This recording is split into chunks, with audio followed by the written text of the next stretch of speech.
Previously on Wine Wars. Oh, God. I'm a lady. I'm a fucking lady. I was That's hot. so, torn apart about that statement because Whoops. I love binders and I love women. It's like I just drank Binders all full of of women it. sounds great.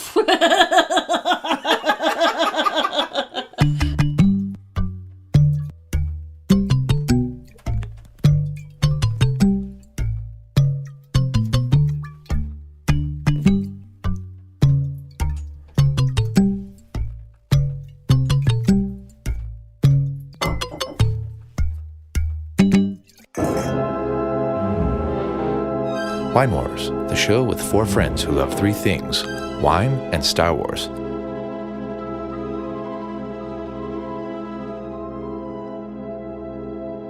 Welcome to Wine Wars. You're joining the four of us as we sniff, sip, and talk about wine live from our basement in Madison, Wisconsin. I'm your excellent host and spectator, and with me as always are Amy. Good evening, Anne. Good evening. And Scott. Good evening, Anne. Good evening. Sorry. And Jason. Good late night. Sorry. What time is it? It's 9. It's not 2 PM. In the PM. We are finishing up the most beautiful Wisconsin summer day. Oh, it was gorgeous It's out. perfect. And if listeners could please remind us of it come January, February, that there is a reason to live in this state. It was today. Today was Yeah. definitely one of those days. We have a 6-month window. 4 months. Yeah, it's probably 4, but it's bearable. It depends if you're an optimist. Optimists say 6 months. Yeah. Realists say 4. I truly think May 15th to October 15th is the window. And I don't know why it is, but the 15th. Always. Solstice. Everything you go- changes. yeah. The solstice Well, it should be the is 21st. A little later. Give or take. Give or take. So I recently got a book about viticulture and the growing seasons in different regions. So Sounds awesome. Yeah, it's so it's very interesting, thrilling. Scott. Very thrilling. But in California, they have like a 300-day growing season for wine. And Madison, Wisconsin is actually listed. And I believe it said 170 days. Wow. Of actual growing season. Growing Practically season. And that's half. about what I feel about living season. Yeah. 'Cause, yeah. No thank you the other days. So from Easter to Halloween, Yeah. Yeah. that's when it works. Halloween's great, obviously, anywhere on Earth, but Madison in particular. Perfect. Yeah. Yeah. And then I can handle it through Thanksgiving, Christmas. But then, no. Oh, January, No. February. No. That's a no. Live elsewhere. Yes. But today was beautiful. Today was- warm and a breeze and sunny and gorgeous. And it was a day for what? Sauvignon Blanc. Yeah. Or, excuse me, Blanc. Blanc. Sauvignon Blanc. Yeah. Yeah. So that's what we're covering tonight. It's new grape for us, and we have a lot to say about it, I think. But first, we have a little bit of Star Wars news. Yeah, so last week the TV spot for the new Force Awakens came out. No. And there's Oh. barely a little bit of new footage, but what you did see was pretty fun. But there's starting to be all the like Empire Online has you're starting to get magazine covers. Ooh. You got to give this to Lucasfilm and to Disney. They're like doing a super good media rollout Campaign. for this Yeah. because we all know that Harrison Ford and Carrie Fisher and Mark Hamill are in this movie, Oh, and they're not. I hadn't heard that. They're not showing that at all in the new stuff. They're showing iconic images with the new characters. So you're gonna be. You're kind getting of- to know the new faces. Yeah, you're getting to Building know the on- new faces even before the movie rolls out. It's really smart. I was brushing my teeth the other night, and the Good for music you. came on, and I, with the toothbrush in my mouth, went... and Theo came out of a cold, dead sleep, and like, who broke into the house?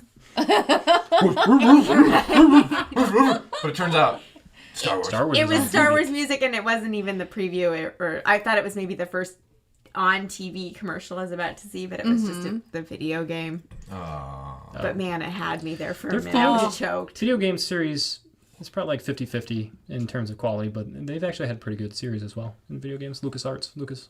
Yeah, if you're into it, it does seem cool. Sure. Yeah. If I ever played video games, I would. That would probably be my only collection of actual games that I would. But here you do actually have one, right? I For the have Wii? one, Yeah. and but here I had to stop myself because that is where I would like.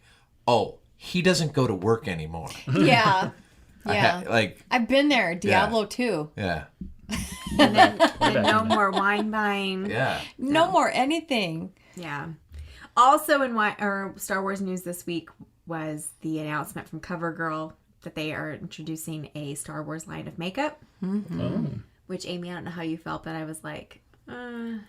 Well, because you have so many different females in the Star Wars universe. You have Leia, you have Aunt Beru. That's it. And that's it. Mon Mothma. Amidala. Yeah. Wait, Queen Queen Queen Amidala. Amidala. So there's 4 white women. There's that chick with the big lips who sings in the cantina dance. No. We're not talking about that. And Okay. there's Jabba's slave, Leia. That's the same. Slave Oh, Leia. the Still dancer? Leia. Yeah. Oh, yeah. green. Because, she had so much screen time that I could really analyze her makeup look. It's good to know that sexism was alive and well. Yeah. Would you call her more a winter or I mean, that was a or long summer time for her? ago, guys. Yeah. But anyways, I was like, I don't know. I don't really know if I need Star Wars makeup. But I did look it up. That's a weird tie-in.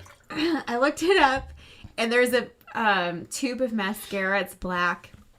Oh. And then in the gold Star Wars letters, it says Star Wars mascara on it. That would look kind of cool. And I was like, I probably would buy that. Is the Yeah. You know what? If Urban Decay had rolled out with that, Oh, yeah. I'd be buying it up like crazy. is the You mascara? guys are saying words I don't know. Is the Well, mas- Urban Decay is like all cruelty-free and organic, and Amy and Ann approved. Yeah, I don't know how you do I thought it was that. like Hot Topic. Hot topic. Is the mascara container shaped like a lightsaber? No. Oh, that if was a it miss. was, It was a then miss. guys would be buying it. Hello, CoverGirl. It's only the green, Right, green and red red. and blue, light blue. It's suddenly purple. Come on. There is Mace a famous Windu. makeup artist that's helping them roll this out and is behind the whole thing, and she can do your colors to match like the droid that you want to be or whatever. And These can aren't the do droids I'm looking for. droid-inspired makeovers and stuff. Maybe it's Mace Windu. Scott just had a wine emergency. Scott almost died. Like how we all Solved all rush of my over to give him the Heimlich maneuver. Thanks for not spitting that on your excellent host. No, I swallowed it. Yeah, because here at Wine Wars, we don't spit, we swallow. Wow. Oh, man. Wow. Okay. That was a close one. I think that's a wrap. Sorry, buddy. Let's So- move on to Sauvignon. Before we move to Sauvignon, it's only 118 days until the new movie comes out. Okay. As of this taping, Right. 118. So subtract a few for you. Yeah, it's probably 2 weeks off. It so is it's probably weird gonna- 'cause- Get excited, people. Get excited. It's with it. It's like in this fiscal quarter. Oh my god. Yeah. Like it's so weird. It's like it's close. It's still so far away. Sometimes Jason will be almost asleep and then he'll just roll over and be like, I'm just so excited about Star Wars. Well, and they also announced the Rogue One cast, Yeah. which is the first of the more or less spin-offs. It's in between episode 3 and 4. They also announced that the guy who's directed the new Jurassic World will be directing episode 9. Okay. That's cool. Well, I would be like, nobody but JJ. Yeah. No, he's Hashtag done. nobody but JJ. But that guy, I might approve because I kind of like Jurassic World. And I don't even feel proud admitting it. But it was great. Well, and Disneyland, too, they just announced they're going to open a Star Wars theme. Oh, Yo! we didn't even talk about that. Oh, we already bought tickets. This will Really? be the first time I actually go to Disneyland happy. Well, you also have Harry Potter. Yeah, I want to go do that. I want to do. Maybe we really should do this. Is this in Land or World? Disneyland or World. World. Florida. Florida is world. Florida. Okay. Yeah. Okay, so they're There's a whole bunch going on. When is it opening? I don't know. Maybe next spring? I don't know. Not soon it's enough. a while. We'll have to get our intern Bonnie on that. Bonnie. Bonnie, Give some factoids. help. I swear to God, does she do anything around here? She's not going to last. She's not pouring me any wine. That's You can that see I that. that's I know. Obviously. Okay. So So this week's grape is Sauvignon Blanc. Mm-hmm. Scott, do you want to tell us a little bit about it? Do I ever? So Sauvignon Blanc is actually probably one of my favorite white grapes. It's perfectly built for summer. super crisp, super light. You're going to have some, depending on where it grows in warmer regions, you're going to have a lot more like tropical fruits. In cooler climates, it's going to be a little bit more herbaceous, but you're still going to get the citrus on that really crisp, high acidity, perfect for summer, sipping in the heat in Wisconsin. So the grape itself, as we all know, comes from France. It's kind of contested if it originated in Loire or Bordeaux. So they kind of fight back and forth saying who owns the grape really in terms of history, but no one really knows where it came from.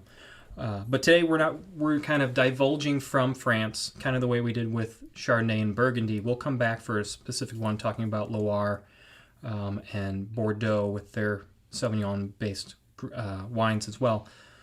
So we're kind of exploring the rest of the world today. So we have wines from New Zealand, Chile, and California, which are going to be your kind of three other top regions throughout the world for Sauvignon Blanc. Kind of similar thing with Chardonnay as well. You can kind of get a lot of different styles out of this wine. So in California, likewise, they sometimes throw in a lot of oaking to the grapes. Ours today doesn't have that, but they kind of like treat it like a Chardonnay in that fashion.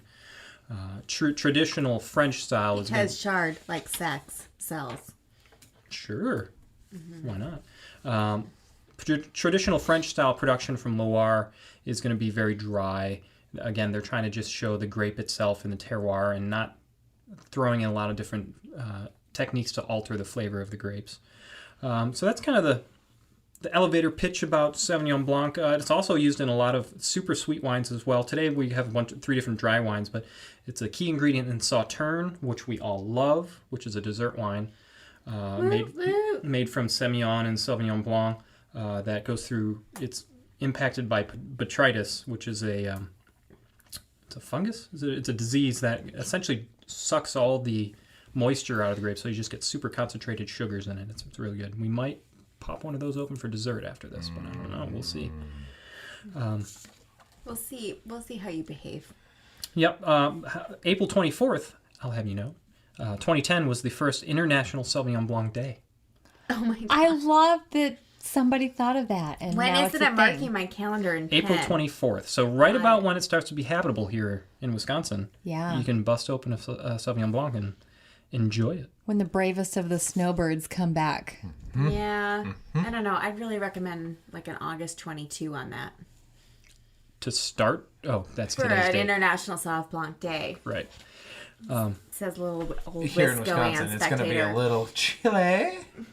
And I'm not talking about the region or country. He's making a joke. So many puns coming Little from you wine today. grape jokes from him. Something else that's probably to Are we on note. NPR? Something else to note real quick with Sauvignon Blanc. And- It doesn't really age the way your Chardonnay would. It's typically meant to be drunk quite young. 2 to 3 years. Yeah, 2 to 3 years is your key time frame. Don't sit on it. Unless it's designed specifically to age. So we have one today from Chile, which is a bit older, 2011. So it's about 4 years of age, and they call it their Reserva. And it seems like there's some oak in that. Maybe that's the reason why it's reserved. But Amy will tell us a bit more about that later. So very different grape from Chardonnay, even though it comes from the similar region of France. So Okay, and we're starting today in New Zealand. Is that correct? That's right. Spoil Valley. Is that too Australian? Is it? I Bruh. think you got it. I think no, it's close. Got it? Yeah. Right.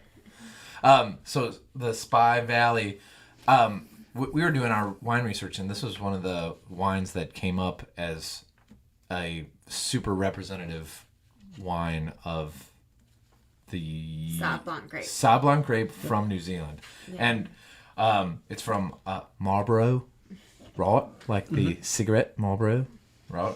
what? The couple key features of this wine is it's a 24 Sauv Blanc. It's 2014. what did I say? 24. 2014. I don't know, hon. You may have had too much. We're going to have to check the tape. Replay. Fix it in post.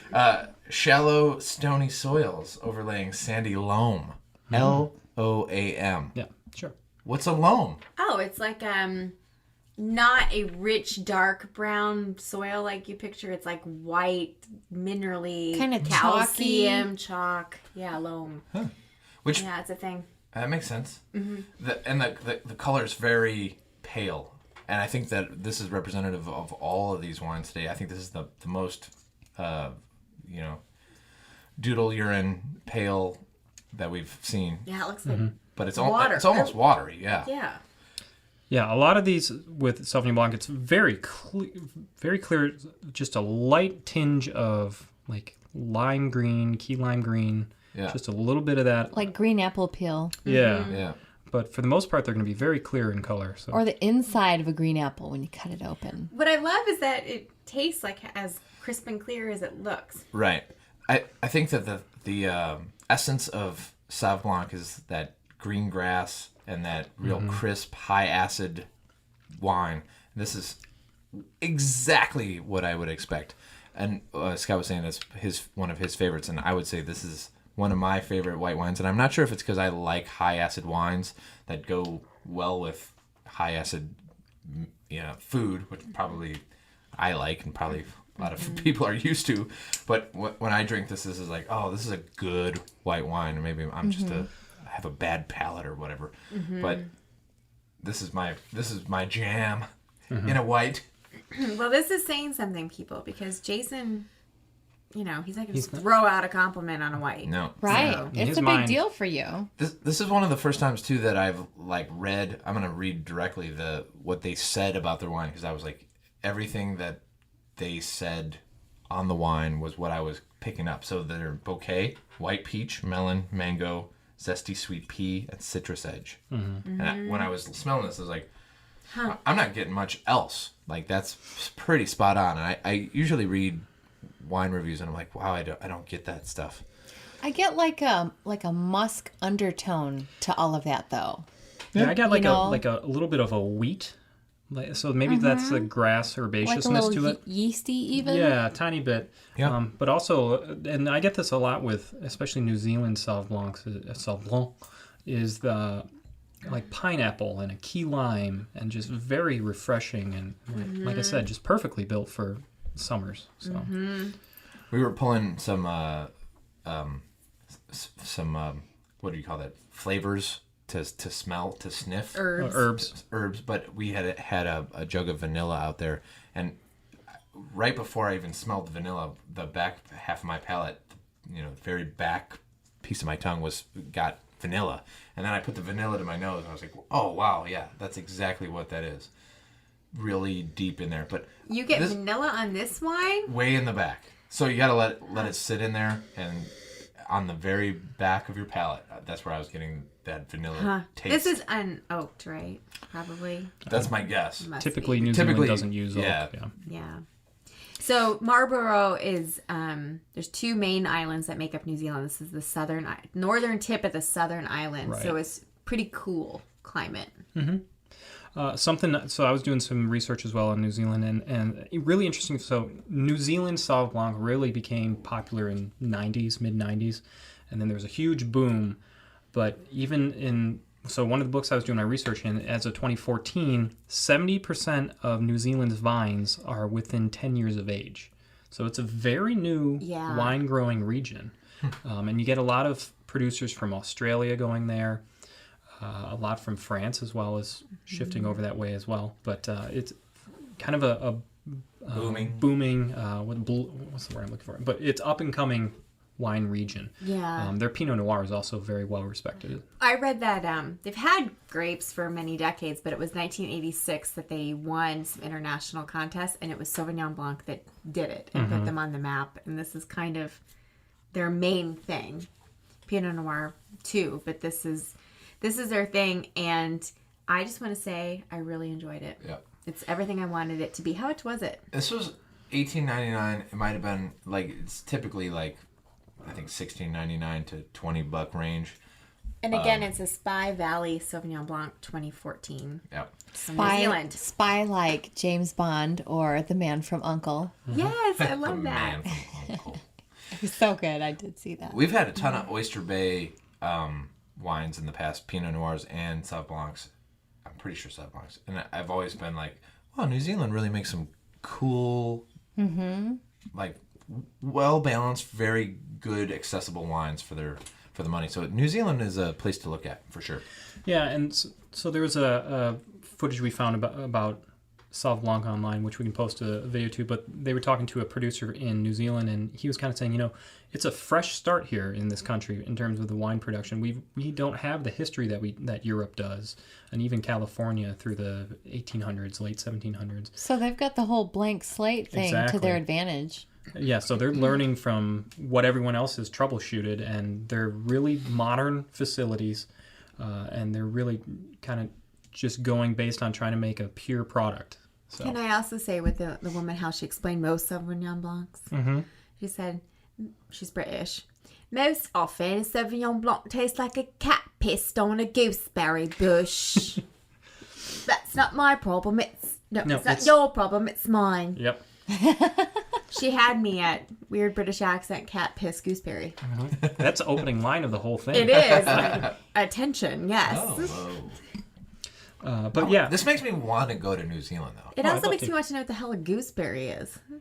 I think they're yummy, Yeah? but I don't know. I'm just saying, I think from what I've read. $10 the first listener sends me a gooseberry. Yeah. Daddy, I want a gooseberry. How does one secure a gooseberry? I want a gooseberry, Daddy. I want a gooseberry. No, Daddy. Give it to me. Give it to me now. So are we going to California now? Yeah. Oh, whoops! I poured the wrong wine. Good thing I have 2 glasses. So let's glug. I gotta finish this up real quick. But yeah, New Zealand, really interesting place. Got a lot of interesting wines coming out of there.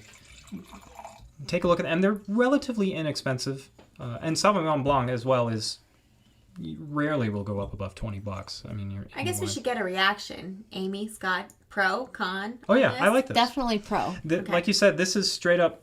When I think of Sauvignon Blanc, is what you get in this, that citrus, that grassiness. Like I said, I get a little bit of a wheat, not Wheaties, the cereal, but just wheat. And it's very refreshing, crisp. I dig this. If you start pronouncing your H's in wheat, I swear to God, this podcast is over.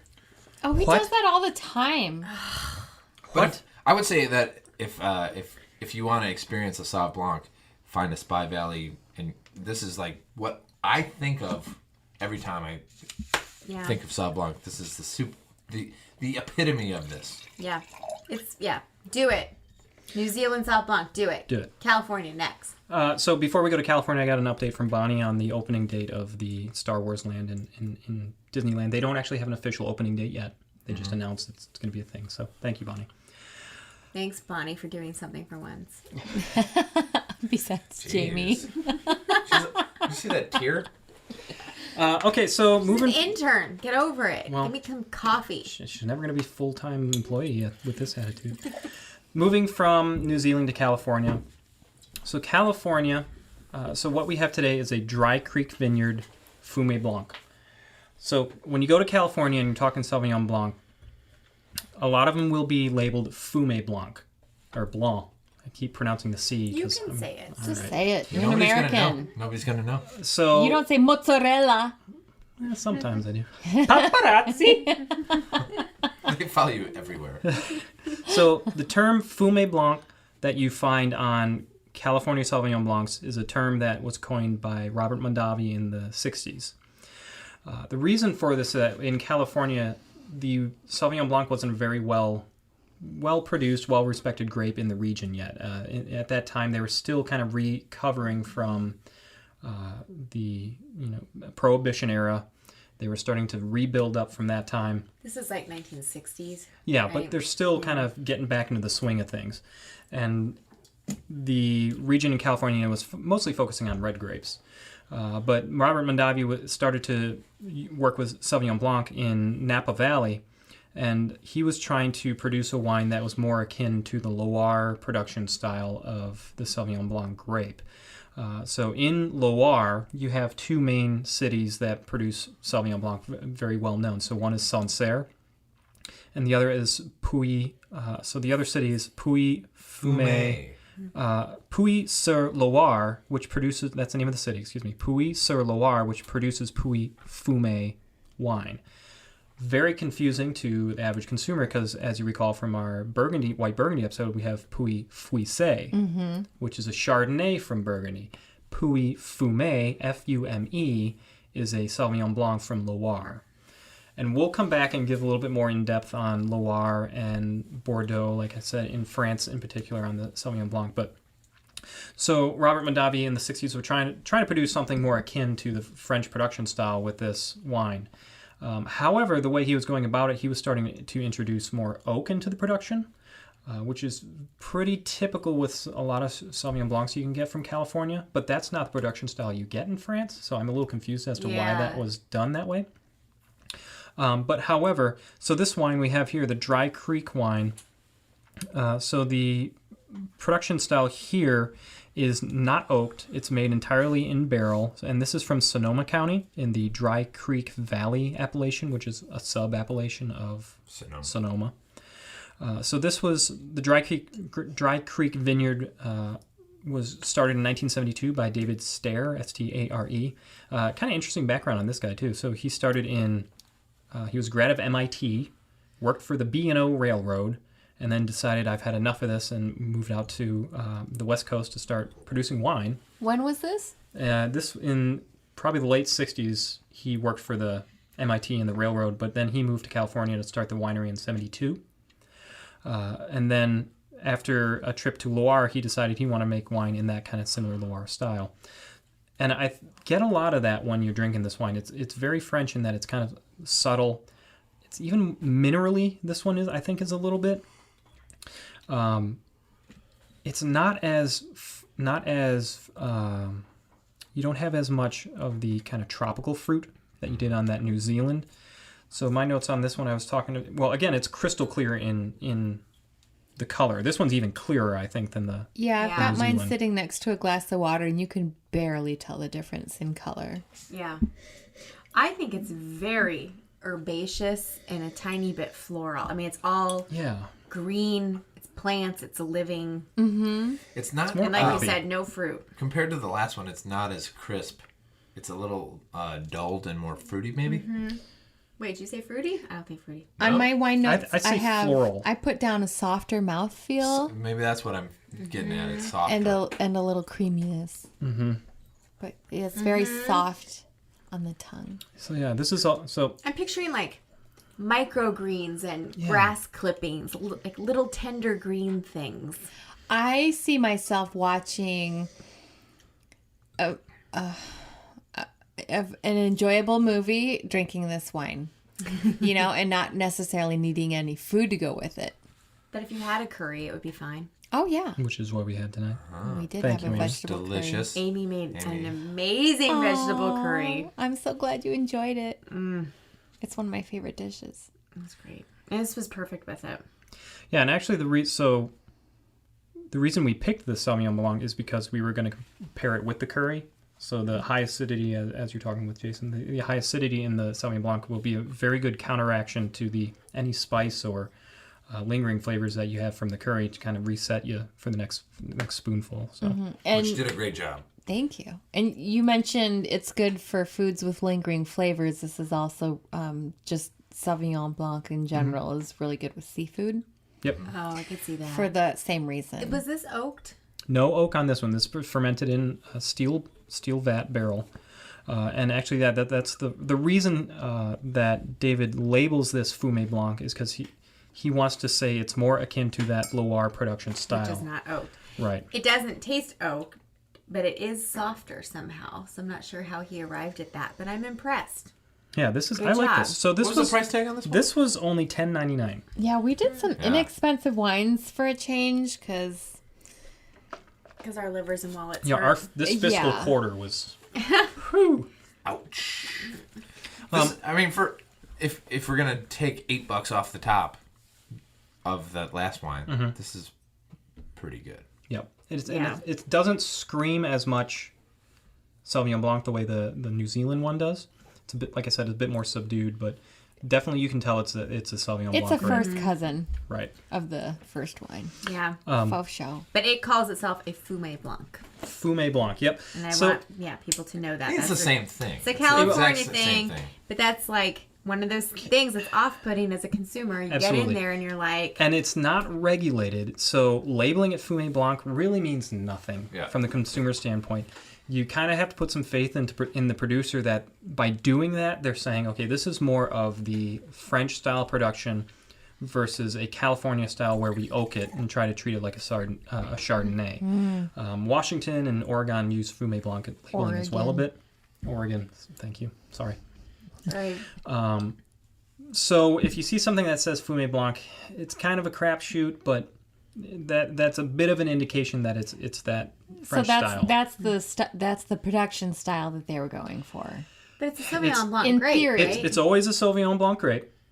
However, the labeling is completely up to the producer, so they might put it on there just trying to get you to buy it because you might think... Sounds fancier. And you might think it's a French production style when really it's not. It's been oaked But to it's hell. not There's regulated, no rules. so they can There's do no whatever laws they to it. want. Yeah, it's the wild, wild west out there in California. You So know what that means? We just all have to drink more. Yep. Yeah. Too bad. So, but The thing about learning more about wine is that I learned that the more I drink, the more I know that I don't know. Yeah. Mm-hmm. It's Which staggering. is actually Do or do not. There is no try. that was real, guys. Oh my God. It was really good Yoda until then. How you get so big eating food of this kind? My husband. so that's Dry Why don't we Creek. make Yoda our intern? Get rid of this Bonnie chick. Yoda's not a real person. Dry Creek Vineyard 2013. I don't know if I said the year on that. And they actually won a good number of awards with this. I think it got 91 points on Wine Spectre, I believe it was. And then they got a gold medal at the San Diego International Wine Competition. So very nice wine. But going back to Yoda, can I go back to Yoda for a second? You may. I saw a meme that was pretty enlightening this week, which was that you know how in E.T. The E.T.'s walking, E.T. the extraterrestrial is walking by and he recognizes Yoda in the movie, and Elliot's playing with Star Wars figures, and then E.T. appears in Phantom Menace. He's in the chamber. Yeah, there's a whole bunch There's of a whole ETs. bunch of ETs. Oh, right. And then basically it goes down a couple more things, but really E.T. makes the bike levitate. So maybe E.T.'s an MF Jedi. Oh. Oh my God. Yeah. Who knows? There could be an uses the E.T. Force. Jedi. That totally makes sense. Yeah. Maybe he didn't need a lightsaber because he just used his fingertip that glows. A lightsaber's just it's An really, extension of your hand. It's a defensive weapon. The Force, you don't need to have a... Right. You just be using the Force. Right. And That a really bicycle. makes me want to watch E.T. I mean, when's the last time anybody watched E.T.? Oh my God. Has to be. I love that 30 movie. years. So, talking about the horrible recutting of films, E.T., they went back and completely re-edited. They took out all the guns and put walkie-talkies in the policeman's hand. What? Yep. Why? Yeah. Because it's a children's film, and cops shouldn't be pointing guns at kids. Let alone extraterrestrials. I've had Yeah, cops illegal point aliens, you can guns point at guns me all when you I want was at a them. kid. Oh my God. Granted, I was playing with Wow. squirt guns that were painted black to look like guns. So. They really did that? They took out... Early they digitally 2000s. took out Yeah. Early original 2000s. guns? Oh yeah, it was a Spielberg big deal. and America, the other guy. Yeah, pull it together. I know. So. It's like you can show so many. Wow, whatever. Don't even get me started. I'm pro gun law. I'm also pro ET, and that's okay. It's a safe place to be. I feel comfortable there. Shall we move on to Chile? Let's move it on to Chile. Okay. All right. Well, so I've got a wine from Chile, but before I get into the wine, I would just like to talk about Chile. Okay. The spicy soup? No, actually, the country in South America. It is the long, skinny one next to Argentina. That's what she said. Long and narrow, and their wine growing region is in the central portion of that long, skinny country. It is protected by the Andes Mountains on the eastern side of the country. Yeah, it's like I read the book, and I know where the mountains are. And then the ocean, the Atlantic Ocean's on the other side. So just kind of close your eyes and think about foggy mornings and a cool Mediterranean climate. The temperature rarely gets above 90 degrees, and it's nice and cool in the evenings. So We should go to there. what happens is you don't have a lot of mold, which means you don't have a lot of rot. You don't have insects. You don't have diseases. You don't have phylloxera. Never got it. One of the only countries never to get phylloxera. Yeah, I was actually going to talk about that because I was talking about Chile, but it's okay. You're not used to me studying, so. Just talking.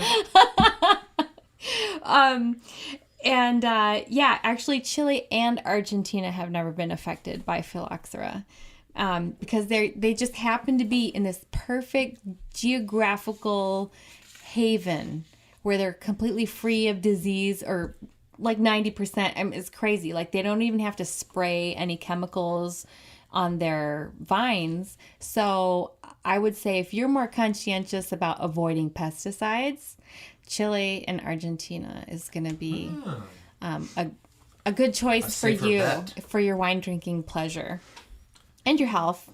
Mm-hmm. So And your wallet. And your mother. yeah, your mother, Mother Earth, and definitely your wallet. Chilean wines are highly regarded for having the most bang for your buck. They're fairly inexpensive in general compared to the rest of the world's wines, and you're getting such a great quality product that it's hard to go wrong. And we did a previous profile on Chilean producer Louis Antoine Louis. So you can go back and listen to that episode, and we talk about kind of Chile as well, and really focus on, and Pais is a specific grape that really didn't expand outside of Chile. So go take a listen to that for more detail. I know I've been present for like almost all of these podcasts / 100% of them. 100%. But I felt like I learned the most in that particular podcast. That was a good one. So So also is because I love the wine. Yeah. And again, I'm just going to tease her. I really like this wine. It's good. Okay, carry on. So maybe one of the reasons why you like it is because back in the 1850s, now technically Chilean wines were, the vines were brought by the Spanish, but then the French started coming down because phylloxera was just blowing up in Europe and killing all of their vines. So what was happening is you have all these professionals in the wine industry that are out of work because their crops are all dead. So they're coming down to South America looking for work. You've got a lot of French people with all that knowledge and experience coming down and bringing their grapes. So you've got all of these professional French wine growers coming down to Chile, which equates to that excellent product that they're creating. All right, the wine that I'm featuring is a Santa Rita. It's the Reserva Sauvignon Blanc. And it's grown in the Valle de Casablanca. The thing about the Casablanca Valley is it's known as Chile's top white wine producer. So we've got an example from there. And this Reserva, if we had done a blind tasting, I think all of us probably would have guessed that this was a Chardonnay. Well, I would have said that during dinner. And now that I'm smelling it, I feel like I would have said Chile. I'm not sure if I would have known the grape, but it's got that stank on it that the other Chilean wines have. Right. Like, It's like a heavy kind of danky.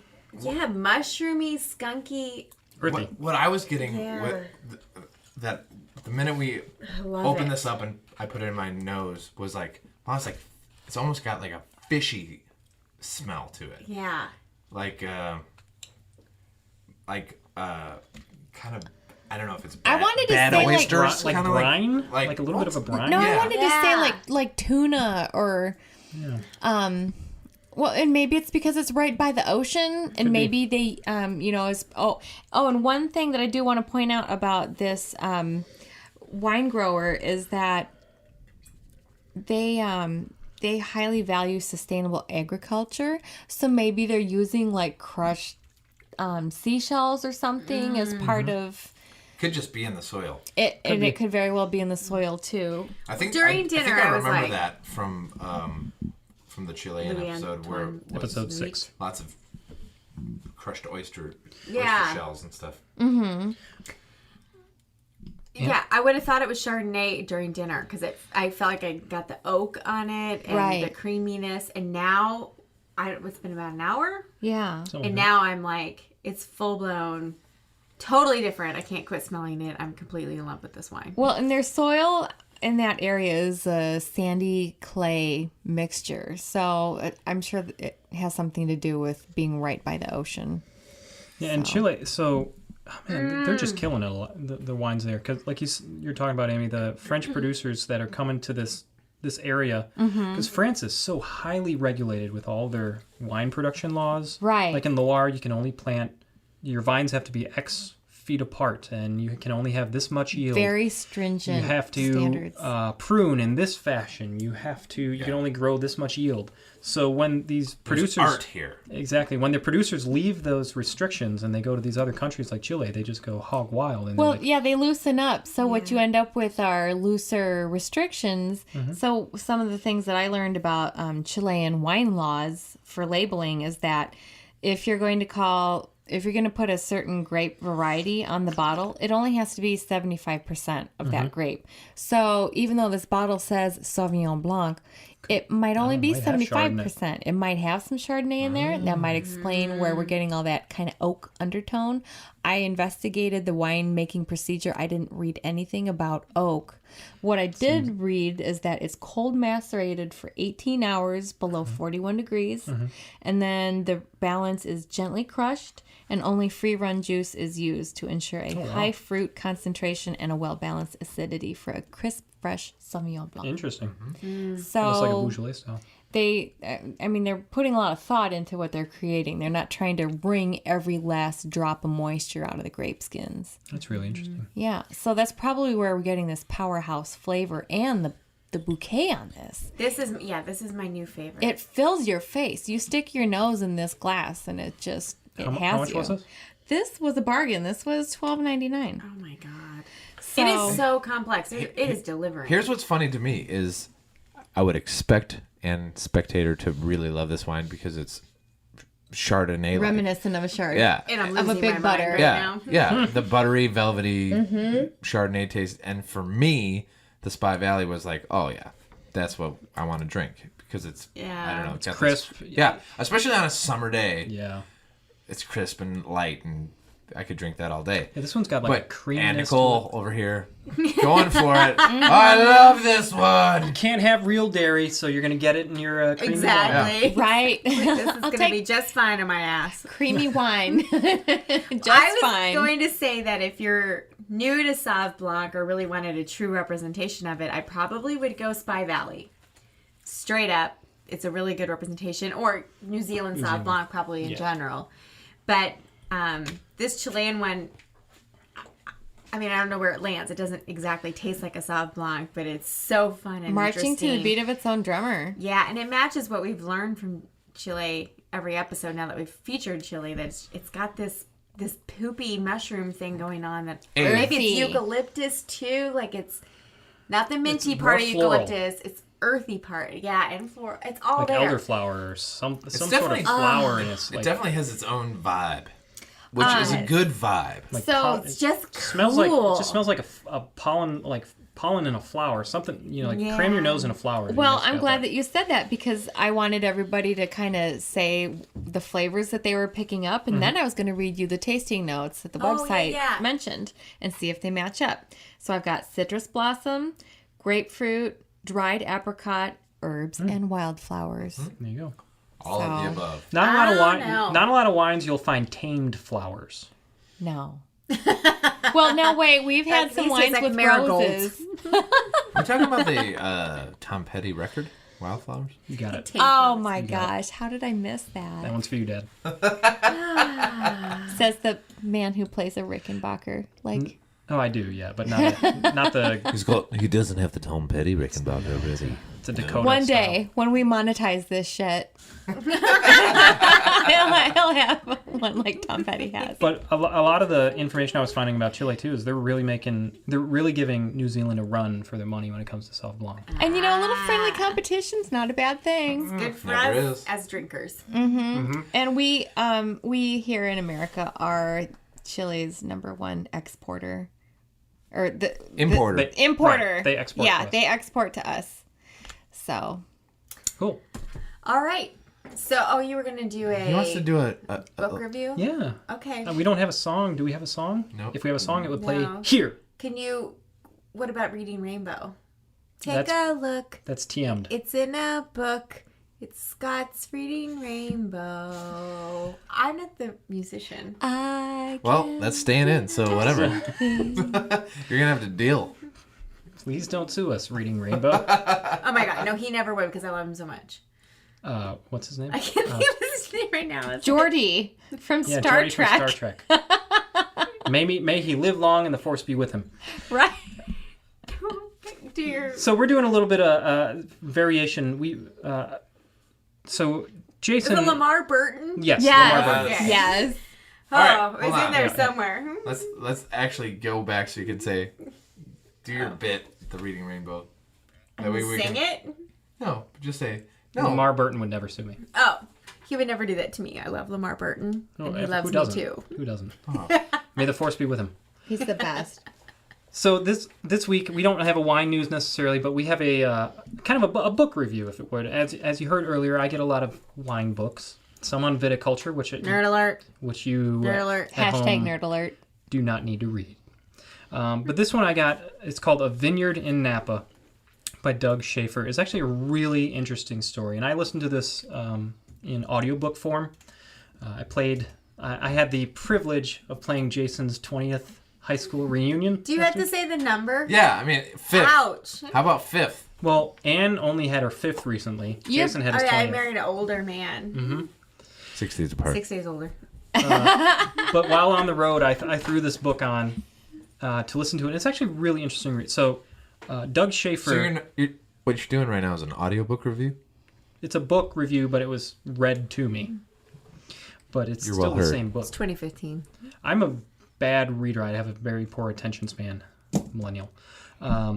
It's true. But this is a really interesting story. So, Doug Schaefer, his father, John, at the age of 47, was living in Chicago, kind of had not a bureaucratic job, but very typical white-collar type thing, and he was just sick of it. And He didn't want to be a cog in the wheel anymore. Exactly. And so in 1972, he moved his family out to Napa Valley and started a wine business in the Stag's Leap appellation of Napa. And Doug was 17 when they moved out from Chicago to Napa. Oh, wow. And it's a really interesting story about, so Doug at 17 and Napa Valley at 1972 was just starting, like I was saying earlier, starting over from the Prohibition. So did he know how awesome he had it at 17? Well, here's Yeah, the really right. winery. Here's the really interesting thing with the story is because they kind of like moved out there not really knowing what they're doing. And his dad, John, he wasn't a farmer. Sometimes he would go work on a farm just because he needed to do something with his hands. Oh. But didn't really know much about grape growing, didn't know much about viticulture, didn't know anything about making wine. And he just uprooted the whole family Yep, and moved like, out and said, we're "Here's what we're going, we're doing." doing this. Wow. So it's a That's really balls. interesting story about how they moved out there and really they grew up along with California's wine industry, yeah. So they got out there in 1972, started building their stuff. 1976 was the Judgment of Paris. So if you've seen the movie Bottle Shock, or if you go watch the movie Bottle Shock, that talks about 1972 was the Judgment of Paris? 76. 76. I was okay. going to say everything you're talking about sounds like I'm picturing Bottle Shock. Exactly. Get it on Chris Netflix Pine. tonight. Yeah, Yep. Chris Pine running around in overalls. Bottle Shock is a great movie. Hello. Hello. Hello, Bonjour. Mr. Pine. Yeah. How is your wine?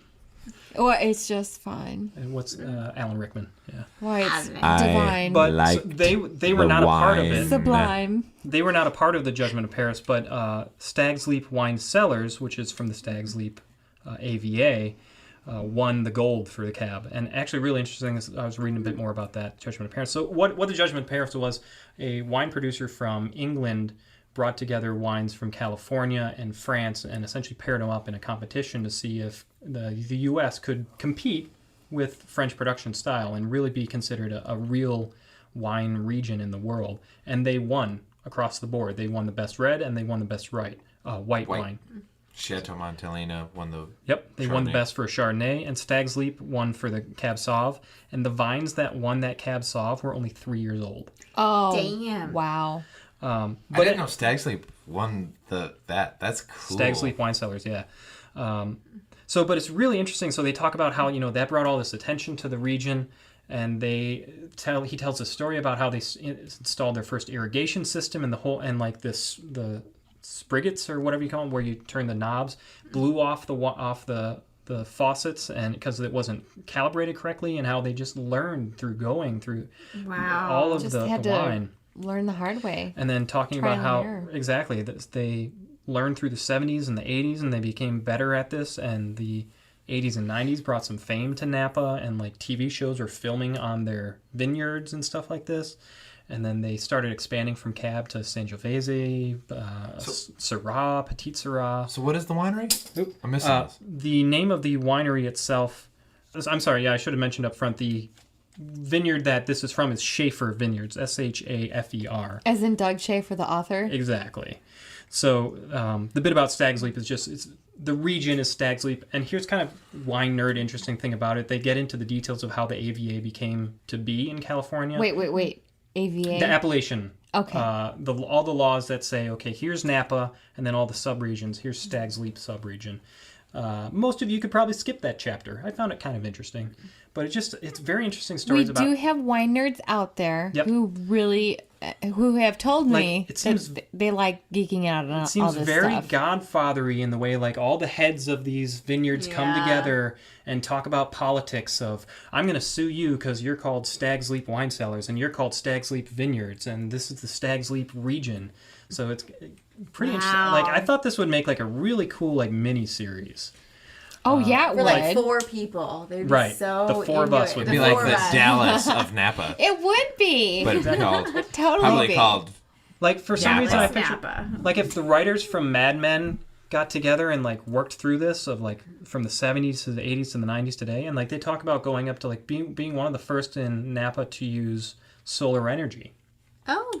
and how they continually try to grow with the times and be really progressive. You had me at winery. carbon neutral. You have me at grow. You had me at Mad Men. Get on that AMC. Well, what's his name? Mr. Madman. John Hamm. John Hamm. He could probably play John in this. His name's John. Well, there So, you go. There it is. Somebody direct tweet him, please. Have him I'm on the making show. a note right Bonnie! I have already started the screenplay. Okay, good. Contact me if you need me. So the name of the book again, A Vineyard in Napa. It was like maybe 6-7 hours of listening. I thought it was a really interesting story. Abridged? There was no bridges that we went over. Okay. I got actually on my way back from the gig. I took a wrong. They redesigned the whole interchange. Oh, yeah. I got Oh, on it was a 41 mess. North. It was a mess. Yeah. I almost got to Fond du Lac before I realized I took a wrong turn. Yeah, I got this phone call like 20 minutes before he's supposed to be home. And he's like, I took a wrong turn outside Milwaukee. I'm going to be another hour and a half. Yeah. If you're thinking about taking a little summer sorry. vacation to Milwaukee, Don't. avoid like the plague. For the next abort. 4 years. At Yeah. least. So anyway, A Vineyard in Napa. It's on Amazon, Audible. Go check it out. I think it's a really, really interesting book. Cool. All right. Great book report. Thank you. I Thank think you. that's been Wine Wars for this week, right? Yeah. We. All right. Like us on Facebook, obviously. Follow us on Twitter, obviously, at Wine Wars Podcast. And be sure to visit our website, winewarspodcast.com, to review our wines or to talk about today, learn more. We'll have some fun and interesting stuff up there because Scott makes sure that happens for us. Bad, Ann. Also, Scott. have you subscribed on iTunes? Have you? Have We- you? yeah. Let's talk about that. Have you subscribed and have you asked your friends? I mean, literally, I subscribe. Bonnie! Anyway, you should do that. We would love that. That'd be wonderful. Yep. And And maybe some reviews would be awesome. we would love that too. Yep. Our moms can't be the only 5-star reviews. Seriously. Thanks, Mom. But And seriously, Mom, could you put up a 5-star review already? I put together a 1-sheet page of how to do it. I did some Screenshot formatting. each step. Oh, man. Love you, moms. Okay, so until next time, remember, it's just grape juice.